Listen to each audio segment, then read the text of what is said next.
നല്ല white sauce egg pasta. ഒരു ബൗളിൽ കുറച്ച് വെള്ളം വെച്ചിട്ടുണ്ട്. നമ്മൾ കുടിക്കുന്ന വെള്ളമാണ് കേട്ടോ. അതിൽ കുറച്ച് ഉപ്പ് ഇട്ടിട്ടുണ്ട്. സൺഫ്ലവർ ഓയിൽ ഒഴിച്ചു കൊടുക്കാം.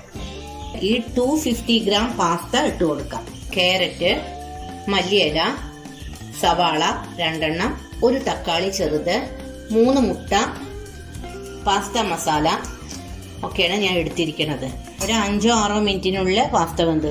കുറച്ച് ഉപ്പ്, കുറച്ച് കുരുമുളക് പൊടി, നന്നായിട്ടൊന്ന് ബീറ്റ് ചെയ്ത് വെക്കാം. പാസ്ത സ്ട്രെയിനറിലേക്ക് അരച്ചെടുക്കാം. നമുക്കിതൊന്ന് സ്ക്രാമ്പിൾ ചെയ്തെടുക്കാം. ആദ്യം തന്നെ സവാള ഇട്ട് കൊടുക്കാം. തക്കാളിയുടെ റോ ടേസ്റ്റ് മാറുന്ന വരെ ഒന്ന് നമുക്ക് വഴറ്റി കൊടുക്കാം. ഇതിലേക്ക് നമുക്ക് ക്യാരറ്റ് ഇട്ട് കൊടുക്കാം. ചെറുതായിട്ട് ഫ്രൈ ആയാൽ മതി.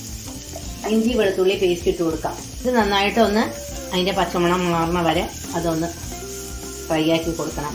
കുറച്ച് ഗരം മസാല പൊടി ഇട്ട് കൊടുക്കാം. ഇതിലേക്ക് നമുക്ക് ഈ പാസ്ത ഇട്ട് കൊടുക്കാം. ഇതിലേക്ക് നമുക്ക് പാസ്ത മസാല ഇട്ട് കൊടുക്കാം കേട്ടോ.